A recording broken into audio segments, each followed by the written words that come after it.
Okay Aradhana, வந்து என்ன சொல்லியிருந்தேன்னா நம்மளோட கான்செப்ட் படி இந்த 4 ஸ்கொயரை கண்ட்ரோல் பண்ணணும்.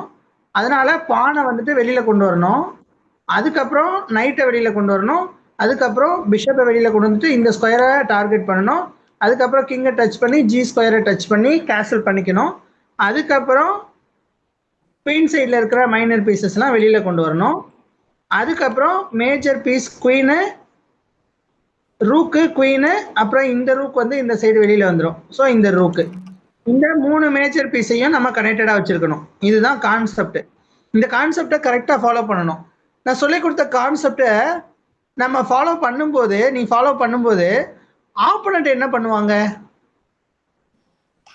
கான்செப்டை படி நம்ம கான்செப்டை ஃபாலோ பண்ணும்போது ஆப்போனன்ட் என்ன பண்ணுவாங்க? சொல்லு. ஆமா, நம்ம வின் பண்றதுக்கு நாம கான்செப்டை ஃபாலோ பண்றோம். அப்ப ஆப்போனன்ட் என்ன பண்ணுவாங்க? சும்மா பார்த்துட்டே இருப்பாங்களா? ஏய் சூப்பரா ஃபாலோ பண்றாங்களே கான்செப்ட் அப்படின்னு சொல்லி பார்த்துட்டே இருப்பாங்களா? என்ன பண்ணுவாங்க? அவங்களும் என்ன பண்ணுவாங்க? அவங்களும் உன்னோட கான்செப்டை ஸ்டாப் பண்றதுக்கு தான் ட்ரை பண்ணுவாங்க. புரியுதா? ட்ரை பண்ற அவங்க உன்னோட கான்செப்டை ஸ்டாப் பண்ணி அவங்க வேற கான்செப்டை ஃபாலோ பண்ணி அவங்க வின் பண்றதுக்கு ட்ரை பண்ணுவாங்க. ஓகேவா? அதுல முக்கியமான பாயிண்ட் உன்னோட கான்செப்டை ஃபாலோ பண்ண விடாம ஸ்டாப் பண்றது தான். அப்படி ஸ்டாப் பண்ணாங்கன்னா நீ வந்து அதை புரிஞ்சுக்கிட்டு உன்னோட கான்செப்டை அவங்க ஃபாலோ பண்ண விடாம ஸ்டாப் பண்ணாங்கன்னா அவங்களோட கான்செப்டை ஸ்டாப் பண்ணி நீ கரெக்டான கான்செப்டை ஃபாலோ பண்ணணும். இதுதான் ஃபைட்டு, இதுதான் கான்செப்ட். ஓகேவா? இதை ஃபாலோ பண்ணி நீ கரெக்டா ஃபைட் பண்ணணும். இந்த பாயிண்ட் புரியுதா? ஓகே. இப்போ நீ வந்துட்டு இவ்வளோ மூவ்ஸ் வந்து பிளே பண்ணியிருக்க, ஆனா மைனர் பீஸ் இன்னும் வெளியில வரவே இல்லை. புரியுதா? மைனர் பீஸ் வெளியில கிங் சைட்ல இருக்கிற மைனர் பீஸும் சரி, குயின் சைட்ல இருக்கிற மைனர் பீஸஸும் சரி 10 மூவ்ஸ்குள்ள வெளியில வந்துடணும். 10 மூவ்ஸ்குள்ள வெளியில வந்தாதான் அந்த மைனர் பீஸ் எல்லாமே ஃபைட்டுக்கு வரும். சேம் டைம் உன்னோட மேஜர் பீஸும் ஃபைட்டுக்கு வரும். நீ கேன்சல் பண்ணி இல்லை ஏதோ பண்ணி இந்த சைடு இருக்கிற கிங் சைடு ஹெச்1ல இருக்க H1 ஸ்கொயர்ல இருக்கிற ரூக்கை வெளியில கொண்டு வந்துட்ட. ஆனா A1ல இருக்கிற ரூக்கு இன்னும் வெளியில வரவே இல்லை, நைட்டும் வெளியில போவே இல்லை. அப்ப 2 பீஸ் வந்து என்ன பண்ணல, வெளியில போல. புரியுதா? ஆனா அவங்களோட எல்லா பீஸும் வெளியில வந்து உனக்கு பிரச்சனை கொடுக்குது. அது புரியுதா உனக்கு? ஓகேவா? ஃபர்ஸ்ட் மைனர் பீஸ் எல்லாம் வெளியில கொண்டு வரணும்னு சொல்றாங்க. ஓகே. இப்ப பாத்தீங்கன்னா அவங்க மூவ் பண்ற, நீ மூவ் பண்ற, அவங்க மூவ் பண்றாங்க, திருப்பி நீ நைட் மூவ் பண்ற, அவங்க நைட் மூவ் பண்றாங்க, அப்புறம் நீ பிஷப்பை மூவ் பண்ற, அவங்க நைட்டை மூவ் பண்றாங்க. இப்போ இந்த ஸ்கொயரை நான் வந்து என்ன சொல்லியிருக்கேன்னா கண்ட்ரோல் தான் பண்ண சொல்லியிருக்கேன், அட்டாக் பண்ண சொல்லலை.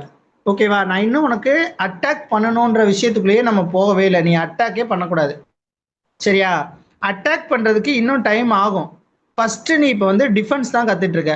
நீ நல்லா அட்டாக் பண்ணணும்னு நினைச்சினா ஃபர்ஸ்ட் டிஃபென்ஸ் கரெக்டா ப்ளே பண்ணணும். ஓகேவா? ஸோ இந்த ஸ்கொயரை கண்ட்ரோல் எடுக்காம நீ என்ன பண்றனா அட்டாக் போற. அட்டாக் போறது தப்பு. ஓகேவா? இந்த இடத்துல நீ வந்து கிங்கை டச் பண்ணி ஜி ஸ்கொயரை டச் பண்ணிடணும். அப்போ கிங் வந்து வெளியில போயிடும், சாரி கிங் வந்து உள்ள போயிடும், ரூக் வந்து வெளியில வந்துடும். ஓகேவா? இது பேரு கேசல்னு நம்ம முன்னாடியே சொல்லிட்டோம். இந்த கேஸ்லிங் உன்னால எவ்வளவு சீக்கிரமா முடியுமோ அவ்வளவு சீக்கிரமா கம்ப்ளீட் பண்ணணும். மினிமம் 4 மூவ்ஸ்குள்ள நீ இந்த கேஸ்லிங்க கம்ப்ளீட் பண்ணிடணும். கிங்கை வந்து G5க்கு கொண்டு போயிடணும். மேக்சிமம் 6 மூவ்ஸ்குள்ள நீ கிங்கை வந்து உள்ள கொண்டு போயிடணும். ஓகேவா? 10 மூவ்ஸ்குள்ள கிங் சைடு குயின் சைடு ரெண்டுத்தையும் டெவலப் பண்ணி முடிச்சிடணும். ஓகேவா? இந்த பாயிண்ட் வந்து ரொம்ப ரொம்ப முக்கியமான பாயிண்ட். இந்த பாயிண்ட் வந்து நீ நோட் பண்ணி வச்சுக்கோ. ஓகேவா? ஆனா நீ என்ன பண்றேன்னா டிலே பண்ணிட்டு கேப்சர் பண்ணிட்டு அவங்களும் கேப்சர் பண்ணிட்டாங்க. அதுக்கப்புறமா நீ வந்துட்டு பானை மூவ் பண்ற. இது ரொம்ப தப்பு. அந்த பிஷப்பை நீ கொடுக்காம இந்த பானை மூவ் பண்ணிட்டு அப்புறம் எல்லாமே நீ பண்ணியிருந்தீங்கன்னா உனக்கு கேம் ஈஸியா இருந்திருக்கும். அதை மிஸ் பண்ணிட்ட. அதுக்கப்புறம் செக் கொடுக்குறாங்க. செக் கொடுக்கும்போது உனக்கு 3 ஆப்ஷன் இருக்கு. ஒன்று, செக் கொடுக்குற கிங்கை வந்துட்டு வெளியில வந்து மூவ் பண்ணி வெளியில போயிடலாம். அப்படி இல்லைன்னா அந்த செக்கை வந்து பிளாக் பண்ணலாம். அப்படி இல்லைன்னா அந்த செக்கு கொடுக்குற பீஸை ஏதாவது ஒரு பீஸை வச்சு கேப்சர் பண்ணலாம். இங்க கேப்சர் பண்ண முடியாது, பிளாக் பண்ணலாம். இந்த இடத்துல நீ கிங்க மூவ் பண்ணேன்னா இங்க வந்து ஒரு முக்கியமான ரூல் வந்து வேஸ்ட் ஆயிடும். கேன்சல் பண்ற ரூல். கேன்சல் பண்ற ரூலை வந்துட்டு நீ சீக்கிரமா கேன்சல் பண்ணும். செக்கில் இருக்கும்போது கேன்சல் பண்ண முடியாது, கிங்கு மூவ் ஆயிட்டாலும் கேன்சல் பண்ண முடியாது. ஓகேவா? ஸோ அவங்க செக்கு கொடுக்கும்போது நீ கிங்கை மூவ் பண்ணிட்டேன்னா கேன்சல் பண்ண முடியாம போயிடும். அதனால நீ என்ன பண்ணணும்னா பிளாக் பண்ணணும். ஒன்று இங்கே வந்து நிறைய ஆப்ஷன் இருக்கு. பான் வச்சு பிளாக் பண்ணலாம், குயின் வச்சும் பிளாக் பண்ணலாம்.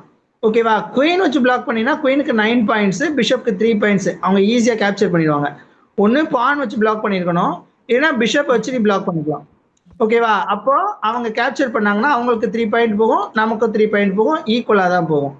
ஓகேவா? இது ஒரு முக்கியமான பாயிண்ட்டை நீ மிஸ் பண்ணிட்ட. இப்போ கிங்கை மூவ் பண்ணிட்ட.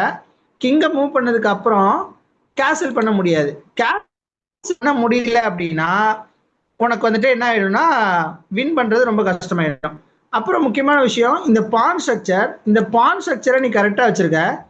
இப்போ இந்த கிங் மட்டும் இந்த ஜி ஸ்கொயர்ல இருந்து ரூக் வந்து எஃப் ஸ்கொயருக்கு வந்துட்டு இ ஸ்கொயருக்கு வந்துட்டு அப்புறம் சென்டர்ல அட்டாக் ஸ்டார்ட் பண்ணும். ஏ ரூக்கும் டிக்கு வந்துட்டு டில இருந்து அட்டாக் ஸ்டார்ட் பண்ணும். நான் ஆல்ரெடி சொல்லியிருக்கேன்ல, சென்டர்ல ஃபர்ஸ்ட் ஃபைட் ஸ்டார்ட் பண்ணணும், அப்புறமா குயின் சைட்ல ஃபைட் ஸ்டார்ட் பண்ணணும், அதுக்கப்புறமா தான் கிங் சைட்ல ஃபைட் ஸ்டார்ட் பண்ணணும். இது ஓகே. இப்போ ஓரளவுக்கு வந்துட்டேன். இப்போ இங்கேயும் பார்த்தீங்கன்னா அட்டாக் போற. அட்டாக் போகக்கூடாது, டிஃபென்ஸ் வந்து கரெக்டா பண்ணிக்கோ. இப்போ இங்கேயும் அட்டாக் போற. அவங்க நைட் வச்சு கேப்சர் பண்ணலாம், ஆனா இது லெவல் கம்மியா இருக்கிறதுனால அவங்க கேப்சர் பண்ணாம வெளியில போயிட்டாங்க. ஓகேவா? இந்த இடத்துல ஒரு மிஸ்டேக் இருக்கு. அதுக்கப்புறமா நீ டெவலப் பண்ற, அவங்க கேப்சர் பண்ணவே இல்லை. அதுக்கப்புறம் நீ என்ன பண்றன்னா இந்த பானை மூவ் பண்ற. இங்க பாரு, நான் என்ன சொல்லியிருக்கேன், பான் ஸ்ட்ரக்சர் வந்து இந்த மாதிரி இருக்கணும், இது கரெக்ட். அதுக்கப்புறம் சென்டர்ல பான் வந்து ஃபைட் பண்ணி பான் வந்து எக்ஸ்சேஞ்ச் ஆகும். ஸோ கேன்சல் பண்ணிட்டு ரூக்கை வந்து சென்டர்ல கொண்டு வந்துட்டு 2 ரூக்கையும் சென்டர்ல வச்சு அட்டாக் ஸ்டார்ட் பண்ணும், அப்படி சொல்லியிருக்கேன். ஆனா இங்க பான் ஸ்ட்ரக்சர் பார்த்தீங்கன்னா இந்த மாதிரி இருக்கு. இந்த மாதிரி பான் ஸ்ட்ரக்சர் இருந்தாலும் ஃபைட் பண்ண முடியாது. எக்ஸ்பீரியன்ஸான பிளேயர்ஸ் நீ வச்சிருக்கிற பான் ஸ்ட்ரக்சரை வச்சு நீ வந்து ஸ்ட்ராங் பிளேயரா வீக் பிளேயரானு கண்டுபிடிச்சிருவாங்க. ஓகேவா? அதுக்கப்புறம் இந்த இடத்துல கேப்சர் பண்ணிட்டாங்க. அதுக்கப்புறமும் நீ பான் ஸ்ட்ரக்சர் வந்துட்டு இந்த மாதிரி வீக்காவே தான் வச்சிருக்க. இந்த மாதிரி பான் ஸ்ட்ரக்சர் வரக்கூடாது. அதுக்கப்புறம் அவங்களும் மூவ் பண்றாங்க. அதுக்கப்புறம் நீ மூவ் பண்ணிட்டே வர. அதுக்கப்புறம் அவங்க குயினை வச்சு ஆக்டிவேட் பண்ணிட்டாங்க. இந்த இடத்துல ஒரு முக்கியமான விஷயம், கிங் இந்த மாதிரி போகக்கூடாது, இப்படி போர்டு ஃபுல்லா சுத்திட்டே இருக்கக்கூடாது. கிங் எப்பயுமே ஒரு சேஃப்டியான இடத்துல தான் இருக்கணும். நமக்கு 2 வேலை. ஃபர்ஸ்ட் வேலை என்ன அப்படின்னா, ஆப்போனண்டோட கிங்கை போய் அவங்கள அட்டாக் பண்ணி அரெஸ்ட் பண்ணி அவங்களோட கிங்டமை நம்மளோட கண்ட்ரோல்ல எடுக்கிறது தான். ஓகேவா? அதுக்கு நாம எடுத்த உடனே அட்டாக் போகக்கூடாது. நம்ம கிங்கை வந்து சேஃப்டியா வச்சுட்டு தான் அட்டாக் பண்ணும். ஏன் அப்படின்னா உன்னோட ஆப்போனண்ட்டும் உன்னோட கிங்கை அட்டாக் பண்றதுக்கு வருவாங்க. அந்த டைம்ல நீ அட்டாக் பண்றதையும் பார்க்கணும், சேம் டைம் உன்னோட கிங்க அட்டாக்ல இருக்கா, அந்த அட்டாக் எப்படி ஸ்டாப் பண்றதுன்ற வேலையும் நீ பார்க்கணும். அப்போ ஒரே டைம்ல 2 வேலை பார்க்குற மாதிரி ஆயிடும். அப்படி இருந்துச்சுன்னா உன்னோட மைண்ட் வந்து அதை பண்றதா இதை பண்றதா கன்ஃபியூஸ் ஆயிடும். அப்படிலாம் கன்ஃபியூஸ் ஆக விடக்கூடாது.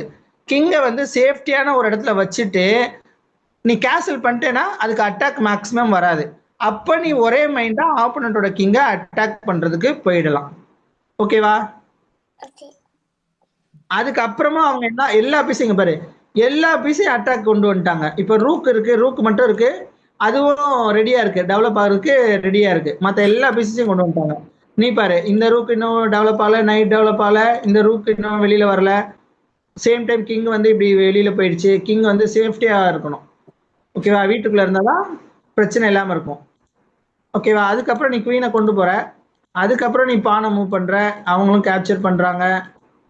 அதுக்கப்புறம் இங்க பாரு, பான் ஸ்ட்ரக்சர் வீக்கா இருக்கிறதுனால அவங்க எல்லாத்தையும் கேப்சர் பண்ணிட்டே வராங்க, ஈஸியா கேப்சர் பண்ணிட்டே வராங்க, எந்த ஒரு ப்ரெஷரும் அவங்களுக்கு இல்லை. அதுக்கப்புறமும் கேப்சர் பண்ணிட்டே வராங்க. இங்க பாரு, இப்போ நீ இந்த இடத்துல இந்த ரூட் வந்து வெளியில கொண்டு வரது நல்ல ஐடியா தான். இங்க பாரு, ரூக்கை கொண்டு வந்து நல்ல அட்டாக் பண்ற. ஆனா இந்த இடம் வந்து இந்த நைட் வந்து குயினோட கண்ட்ரோல்ல இருக்கு. நீ கேப்சர் பண்ணினா அவங்க குயினை வச்சு கேப்சர் பண்ணிடுவாங்க. ஆனா இங்க அவங்க கேப்சர் பண்ணல, ஏன்னா லெவல் கம்மியா இருக்கிறதுனால அவங்க கேப்சர் பண்ணல, அவங்களுக்கு தெரியல. ஓகேவா? ஆனா இங்க பாரு, அதுக்கு அடுத்து கண்டுபிடிச்சிட்டாங்க, அதுக்கப்புறம் கேப்சர் பண்ணிட்டாங்க.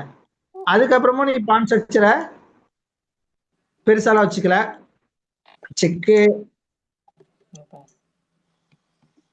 செக் கொடுக்குறாங்க, வேற எங்கேயும் வழி இல்லாதனால பிளாக் பண்ற. இப்ப மறுபடியும் செக் கொடுக்குறாங்க. இப்ப இங்க போனீங்கன்னா இப்ப குயினுக்கு இந்த கிங் சப்போர்ட் இருந்துச்சு. இப்ப கிங் வெளியில போனதுக்கு அப்புறம் இப்ப குயின் கேப்சர் பண்ணிடுவாங்கல்ல. சோ இந்த இடத்துல நீ என்ன பண்ணிருக்கனா, இந்த பானை வச்சு கேப்சர் பண்ணிருக்கணும். பானை வச்சு கேப்சர் பண்ணிருந்தீங்கன்னா கரெக்டா இருந்திருக்கும். இப்ப நீ கிங்க வச்சு கேப்சர் பண்றதுனால அவங்க குயினை வந்து ஈஸியா அடிச்சிட்டாங்க. இதுக்கு அப்புறமா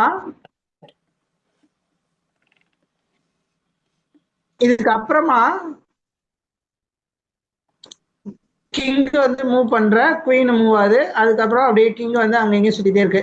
அதுக்கப்புறமா ஒரு ஸ்டேஜ்ல குயின் பிஷப் இத ரெண்டுத்தையுமே இது ரெண்டுத்தை மட்டுமே யூஸ் பண்ணி ஒன்ன மேட் பண்ணிட்டாங்க. இப்போ கிங் வந்து வெளியில போறதுக்கு ஸ்கொயரே இல்ல, மேட் ஆயிடுச்சு. சோ என்னென்ன மிஸ்டேக்னு சொல்லி பார்த்துட்டியா?